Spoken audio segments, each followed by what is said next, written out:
The Where Our Minds Wander podcast may contain sensitive content and explicit language. Listener discretion is advised.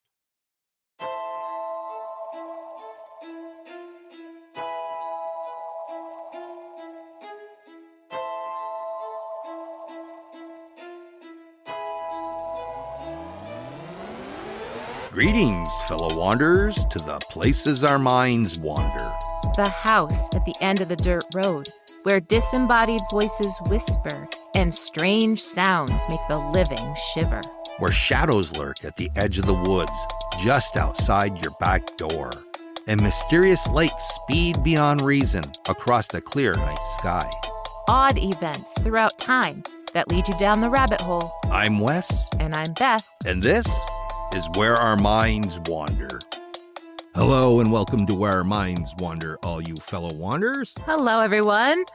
We'd like to give a big shout out to our listeners who came and visited us at the Whitehall, New York Sasquatch Festival. We had an awesome time there. We really did. It was a great day. Yeah, and the cool thing about it was this year it was even much bigger. There was so much stuff. Yeah, it just keeps growing and growing. They had the Bigfoot calling contest, and they had a lot of guest speakers there, and there were so many vendors. And what was really cool is that we had so many people coming up to our booth just willing to share their personal experiences, both paranormal, supernatural, and some that they even had with Bigfoot itself.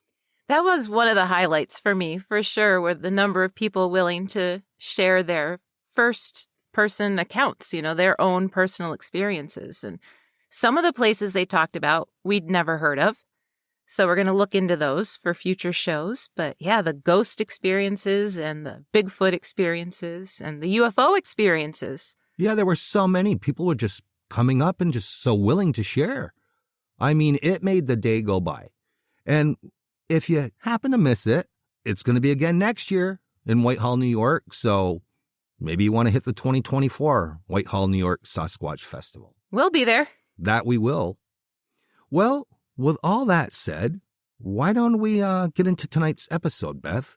Where did your mind wander? Well, the woods are inherently creepy for a lot of people, especially at night. It's normal to feel as though you are being watched because, let's face it, you are being watched. There are hundreds of animals you can't see that can certainly see you. And woods with abandoned buildings that rise up out of the earth, decaying and crumbling, are the ultimate scary place. They've been part of our ghost stories for centuries. Throw in some fog and a dying flashlight, and it's hard not to feel creeped out. But what about a forest that's already known to be haunted? Would you dare walk through it with a group of your friends? Tonight, I'm talking about Hoia Baciu Forest in none other than Romania, a country steeped in legends. I mean, Dracula lived not too far away. And Hoia Baciu Forest is filled with bats. But if that isn't enough to convince you, and we'd assume if you're listening to us, that wouldn't be enough to convince you, both ghosts and UFOs have been spotted there, within and above the strangely bent trees. One of the long-standing legends is about a very young girl who disappeared within the odd and curved trees of Hoia Baciu, only to reappear 5 years later, dressed in the exact same clothes and not looking a day older. For the rest of her life, she could never explain what had happened. To her, she was only gone a few minutes. Another legend involves a shepherd and his 200 sheep.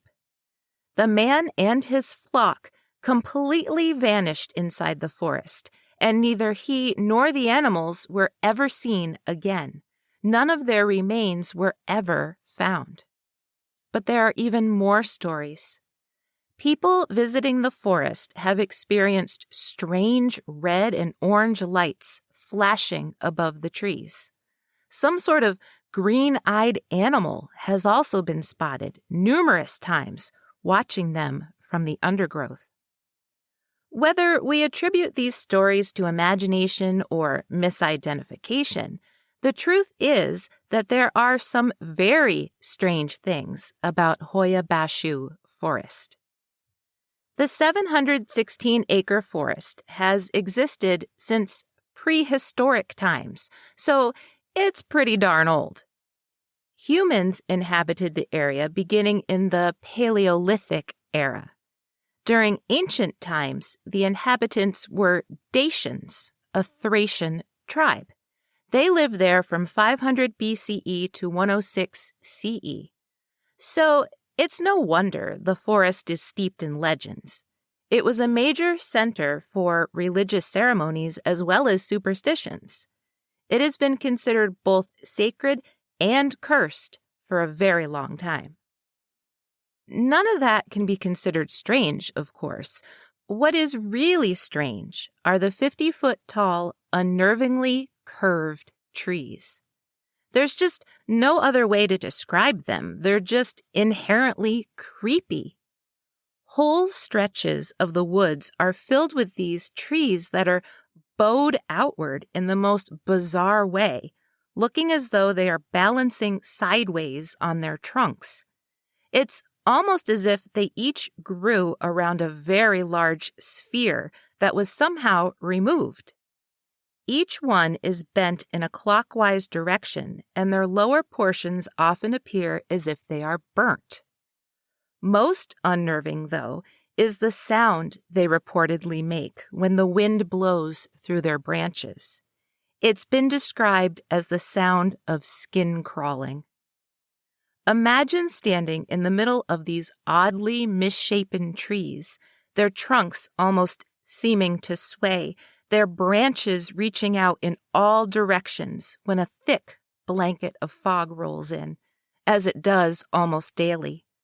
Then the silence fills with the crackling, creepy sound of bark rustling along the branches from all directions. It's easy to see why people are so spooked, especially since scientists have studied the curved trees for decades and haven't come up with any solid explanation for their supernatural-looking forms. That's pretty interesting because I would figure with all the science we have that they would be able to explain this. Yeah, from what I read, and I don't want to speak out of turn because I don't know very much about Romanian history, but from what I read, it was kind of taboo to talk about ghosts and anything supernatural in their country for a long time. The government would crack down on people for that. Again, I could be wrong. I could have misread it.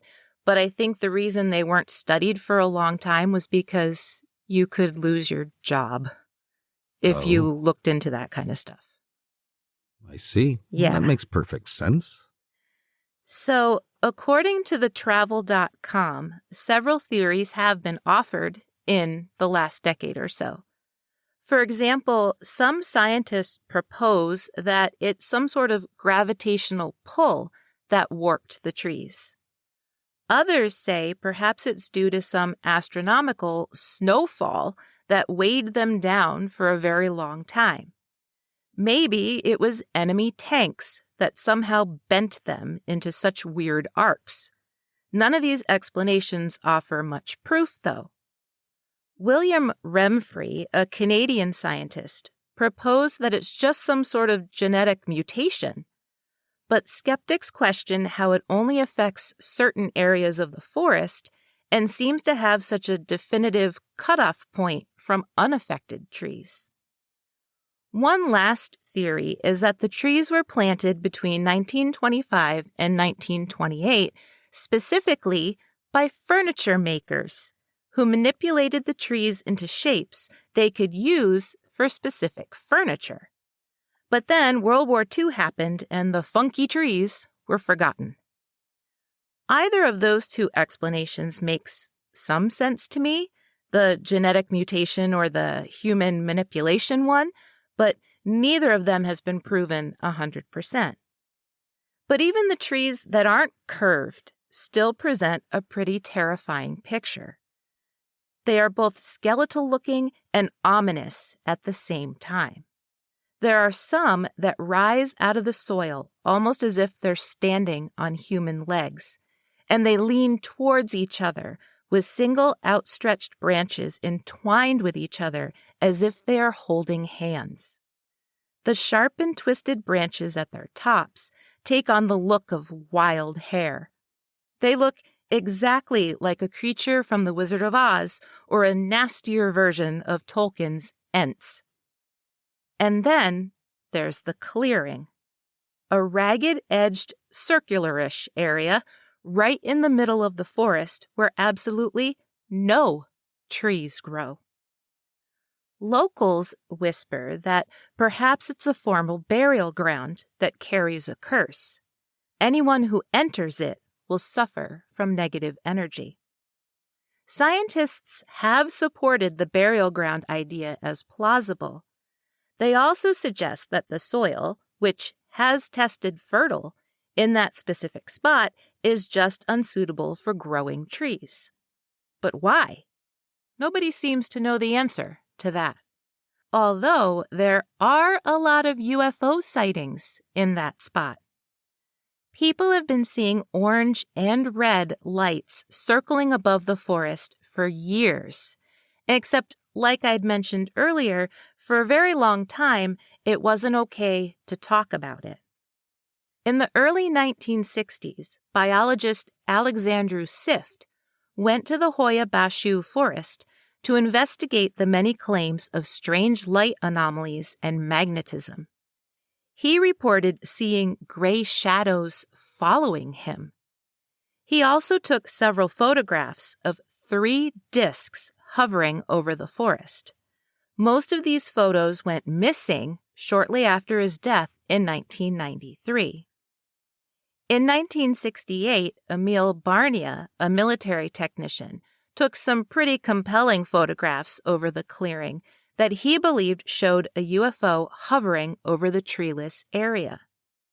At the time, government officials equated believing in UFOs as a sign of madness or state sabotage, so Barnia lost his job. However, when government restrictions were eventually lifted, many more people began to share their experiences. And it isn't just UFO related. Locals believe that peasants were brought into the forest and murdered at some point in the past. They say it's their spirits that hikers often hear and see. And it's not unusual for faces or entire figures to show up in photos that have no logical explanation. And then there's the reported sounds of either a woman or young children laughing and giggling in the forest when there's no one else around. Okay, that would be a little bit creepy. Especially with those trees. If you look at pictures of those trees online, they are creepy. Yeah, children giggling in the forest. Yeah, that would make me run out. Did I ever tell you that when my girls were younger and we used to take walks through our woods and to the apple orchard to get apples to make like pies and things like that. And there was about 10 acres of woods behind our house that used to be old logging. And it was just rows and rows of dead trees that were spaced about 10 feet apart, and we'd cut trails through them. And they were the creepiest thing. We always called it the haunted forest because no matter what, these branches just reached out and they would grab you in the hair, grab your hair and your ears but there was nothing at the bottom of them, just from like probably 4 feet up, 5 feet up. It was just nothing but these little gnarly branches. And I always thought it'd be cool. You remember the Blair Witch Project? Yes. They had those little stick dolls. Yes. I always thought it'd be a fun project for the girls and I just to make hundreds of these and hang them. the limbs in the creepy woods. So when hunters came through in the fall, it'd scare the bloody hell out of them. Yep. And they'd get off the land that was really close to houses. Right. They wouldn't be shooting anywhere near us. Yep. But for some reason, that just sparked that memory. So, yeah, back to your story, dear. Well, unfortunately, there are also a lot of people who simply go missing in the Hoia Baciu forest. Some do return and have very odd stories to tell, like the woman who had no recollection whatsoever of where she had been, or how long she'd been gone, or how she'd ended up having a 15th century coin in her jacket pocket. That's strange. How would she end up with a 15th century coin in her jacket pocket? Unless she had a time slip where she went back in time. I don't know how you would explain it. That would seem to be the plausible explanation. And this is more recent, where the story of the little girl that went missing for 5 years is from some undetermined time in the past. But this woman with the coin is more recent. So it happens in this forest, apparently. I'm not going there. It's one place I don't want to go on our bucket list. So. Or there's other strangeness, like this. As groups of hikers are walking through the forest, one of them might start rambling or babbling almost about these random things, as if they have suddenly become an historian with vast knowledge about what life was like in the forest hundreds of years earlier. Once they leave Hoia Baciu, they either don't remember having said any of it, or they don't have any idea how they came up with any of the information. I thought you were going to say something there. No, it's just mind-boggling. I know. That to me is creepy too. It does sound like some kind of time slip. It does. Back in the 1970s, Romanian psychologist Dr. Adrian Patrut, I think that's how you say it, Patrut, P-A-T-R-U-T. He did his own research inside the boundaries of Hoia Baciu. His theory revolved around the high levels of magnetism found in the forest.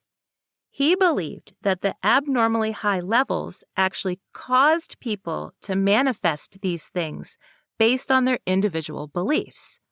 So basically, his conclusion was that if people believed in ghosts, they'd encounter ghosts while they were there. If they believed in UFOs, they'd see one of those. And if they didn't, well, they wouldn't see either of those things. And his theory is pretty interesting, that magnetic energy causes manifestations. Well, I can see that point, but with high energy fields, magnetism, it's just like the Bermuda Triangle and all these other triangles all over the world, where planes, people, boats, things go missing. Right. But why are there such high levels of magnetism in the middle of a forest? I don't know. I'm not a geologist. His theory might also explain the migraines that many hikers get while they're there, and maybe the tinnitus. Tinnitus. How do you say that word? Well, it's either tinnitus or tinnitus. Okay, it just sounds weird to me, which is funny since it affects the ear. And that I've had it for years in my right ear, yes. But you say it differently than I thought it was pronounced. Because I've been saying it wrong my whole life, apparently. Anyway, it does not matter. It is a common complaint from people entering and exiting the Hoia Baciu forest. So there's all kinds of weird, funky things going on there. But his theory about the magnetism doesn't explain everything, of course. Like how people disappear for years at a time and then reappear with medieval coins in their pockets. Or why numerous hikers come out of the Hoia Baciu forest with unexplained burns, rashes, and high fevers. So it's no wonder people refer to the forest as the Bermuda Triangle of Romania. Ah, now I see, yes. I was like, should I say it now when you mentioned it earlier, or should I leave it to the end? And it also explains why it's caught the attention of a few American ghost hunting shows in recent years. Not surprisingly, the Hoia Baciu forest has also become a very popular spot at Halloween. I guess it would be perfect for the truly brave who don't mind being scared out of their wits in a super creepy forest. Hopefully, their flashlights don't die on them. Then it would be really terrifying. That it would, but I don't worry about the creepy, ghostly kind of stuff. I worry about going missing. Yes. I'd end up on Dave Paulides' Missing 411. But just think what interesting things you might have in your pockets if you came back 5 years later. Well, that's true. They might be worth some money when you get back. I would make sure to grab as many cool old coins as I could. I mean, I didn't say the woman was gone for 5 years, but I'm glad to know you would fill your pockets with ways that we could earn some money. Hey, did you know? Along Highway 5 outside of Suomussalmi, Finland, you may encounter the creepy sight of over 1,000 faceless figures standing perfectly still in a field, all facing the same direction. The figures, known as the Silent People, are the work of artist Reiho Kela. Their heads are made of peat, topped with straw hair. Their simple skeletal-like bodies are simple wood frames. But draped in bright, colorful clothing that blows in the wind, it's easy to see why passing motorists may feel a chill down their spines. Why are the Silent People there, and who do they represent? No one knows but the artist, who has remained as silent on the subject as the scarecrows themselves. Who'da thunk it? So, Wes, where did your mind wander this week? Well, if I was a gambling man, I'd bet many of our listeners, if not all of them, have heard of the Enfield haunting that inspired the Conjuring movies. But tonight, we're talking about a different Enfield. This one is in Illinois, and instead of a haunting, this town of Enfield experienced a monster. Reportedly being humanoid in shape, completely gray, and standing between 4 and 5 feet tall, the Enfield monster was reported to have 3 legs, and it stood hunched over. Its arms were short, and it said that it had eyes that were as big as flashlights, and they glowed pink. And police threatened the man who saw it, not once, but twice, to stop talking about it, or they'd arrest him for spreading rumors. It was around 10 p.m. on April 25th, 1973, when Henry McDaniel heard something scratching on his front door. As he looked out at his front porch, at first he thought he was seeing a bear, but a bear that very badly wanted to get inside his house. It was tearing the heck out of his screen door. He cautiously opened the door and very quickly realized that the thing was not a bear. In fact, he had no clue what it was. It was entirely gray in color, and although it resembled a human, it stood hunched over on 3 legs. As it turned its head and looked at him, its massive eyes glowed pink. He slammed the door and ran to his bedroom to get his gun and a flashlight. When he returned to his front door, the creature had moved off about 12 feet away, but he could still see it between his rose bushes. As McDaniel stepped outside, the wind was steadily blowing. He slowly approached the creature and took aim. McDaniel shot at it, hitting it, but just to make sure, he fired 3 more shots. The creature let out a hiss like a wildcat before bounding away towards a railway embankment. It covered the 50-foot distance in just 3 leaps. You know, having that 3rd leg is really helpful for a monster, apparently. It makes them fast. Yes, having a 3rd leg can be very useful, dear. McDaniel called the police, and when they arrived, he told them about what had just happened. Sure enough, they found weird tracks near the house, similar to a dog's, and they had 6 toe pads. Initially, the police thought that McDaniel seemed to come off as a rational and sober man, and they left, scratching their heads. Now, I'm sure McDaniel was scratching his head also, and he went back inside his house. Maybe the police would have some luck questioning the kids that McDaniel had heard talking about a strange creature a few hours earlier at a school baseball game that he was at.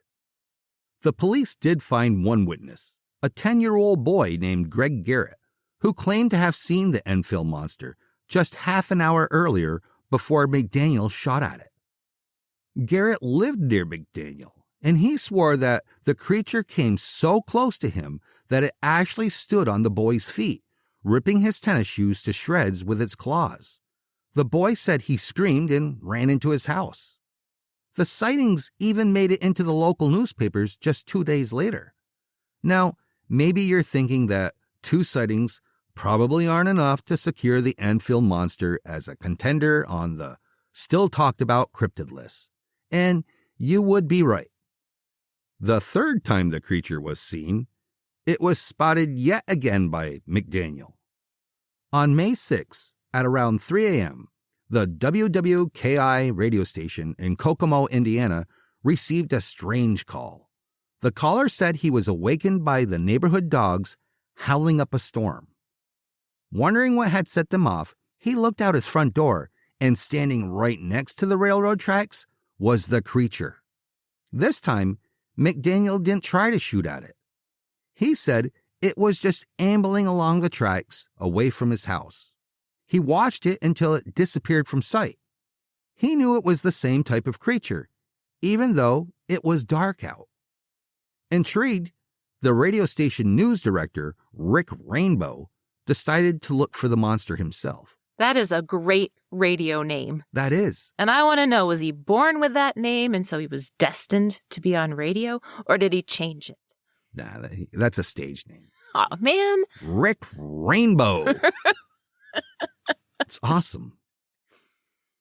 It's almost as good as Johnny Fever from WKRP in Cincinnati, bringing you the Enfield monster. Sorry. Back to our story. Now, Rick Rainbow and 3 other people managed to catch sight of something very large and gray stooped over, but it was human-like or ape-like, next to an abandoned building near McDaniel's house. They also took a shot at it, and they were lucky enough to catch its cry on tape. It was incredibly loud, and it was banshee-like. It was unlike any other type of animal's cry. Now, I tried looking for this tape online or any audio associated with it, and I couldn't find anything about it. Not saying it's not there, but I couldn't find it anywhere. But Rainbow wasn't the only monster hunter on the scene. At this point, several newspapers had picked up the story, and WWKI wasn't the only radio station McDaniel had contacted. The Enfield monster had become a bit of a media sensation. People from all over the country were arriving to look for it, including well-known cryptozoologist Loren Coleman. Perhaps he was intrigued by McDaniel's comment, quote, "If they do find it, they will find more than one, and they won't be from this planet. I can tell you that." End quote. Coleman himself heard the creature howl its banshee-like cry while he was there. He described it as a strange, screeching, banshee-like sound. He also investigated the massive tears in McDaniel's front screen door, as well as the strange scratches in the siding. And he examined the 6-toed tracks that the monster had left behind. Coleman left Enfield undecided. The evidence he had seen for himself made him think that there was certainly something unusual out there, but due to a lack of witnesses beyond just a handful of people, he had to deem it inconclusive. And I mean, Coleman is like the original. He's the OG of cryptozoology and Isn't he, like, cataloging cryptids and all that kind of stuff? Yes. Yeah. But not everyone was as scientific or level-headed as Coleman. 5 out-of-town hunters were arrested. Police received complaints of gunfire, and when they found the 5 men, who they described as out drinking and raising hell, they claimed they were carrying their rifles for protection while hunting the monster. They weren't going to shoot at it, they were just going to photograph it. That makes sense then, that they were shooting off their guns. Maybe they were confused between their guns and their cameras. Well, why go look for something if you're afraid of it? Right. With guns. Right. And you think by drinking it's going to, man you up to go out there and look for this monster? They probably would have just ended up shooting each other or themselves. Yeah, themselves. Yep. The Evansville Courier and Press article from May 9th, 1973, quoted White County Sheriff Roy Pritchard Jr. as saying, "Those kids were out there shooting at anything that moved. Ever since this creature business got started, we've had people milling around here with guns and drinking. And if I don't put a stop to it, somebody's going to get killed." End quote. So this was around the time when Pritchard told McDaniel to stop spreading his monster stories, or he'd arrest him too. The sightings stopped as quickly as they had started. It was almost as if the Enfield monster decided to skedaddle. Since the sightings, various explanations have been offered up. The first is that McDaniel saw nothing more than a kangaroo in his yard in Illinois. Because they just naturally hop into yards in Illinois. Well, I think they were trying to explain that third leg. Yes. This theory was bolstered further by a man in Ohio who said his pet kangaroo had gone missing a year earlier. Well, apparently they do just hop around yards in Illinois. I guess so. Who knew? I could see if it was Australia. McDaniel argued that while he was in the military in Australia, he had a pet kangaroo. He knew what they looked like. This, in his words, was no kangaroo. The tracks weren't even the same. Other people said that the Enfield monster was obviously a wild ape. People had reported their existence in the Mississippi area since 1941. But if they're trying to say it's an ape, was it missing an arm or a leg or something? Right. How else would it only have 3? 3 appendages. I don't know. In 1978, David L. Miller, a Western Illinois University researcher, published a paper about the Enfield incident, concluding it was nothing more than a case of social contagion.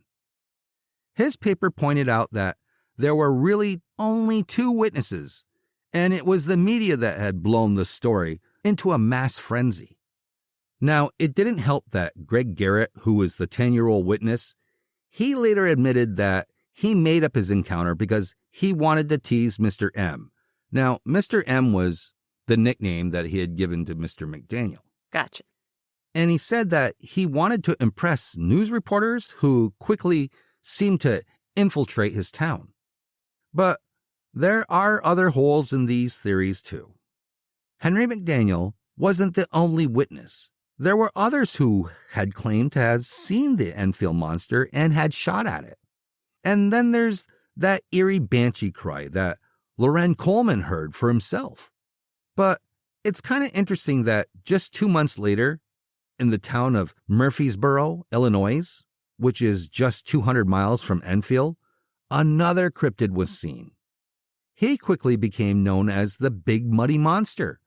And although he was a classic Bigfoot-like creature, there were some similarities. His cry was described as shrill and inhuman. One could even say it was banshee-like, and his eyes glowed red. Sightings of the Big Muddy Monster lasted for 10 days, and the police themselves said they tracked it. The case was even bigger than the Enfield monster, and to this day, the town of Murfreesboro celebrates their cryptid encounter with a festival and statue. So to me, it begs the question, are these monsters related? Now, I can't help but wonder what Henry McDaniel thought about these new creature sightings. Yeah, was he like excited about them? Like, see, I told you people that there's something weird out there. Who knows? Was the Enfield monster really a creature that hung out in Illinois for a little while in 1973? Did it actually transform into something else and appear in another town just 2 months later? Or was the Enfield monster just a figment of one man's imagination that grew a life of its own? Now, I don't know.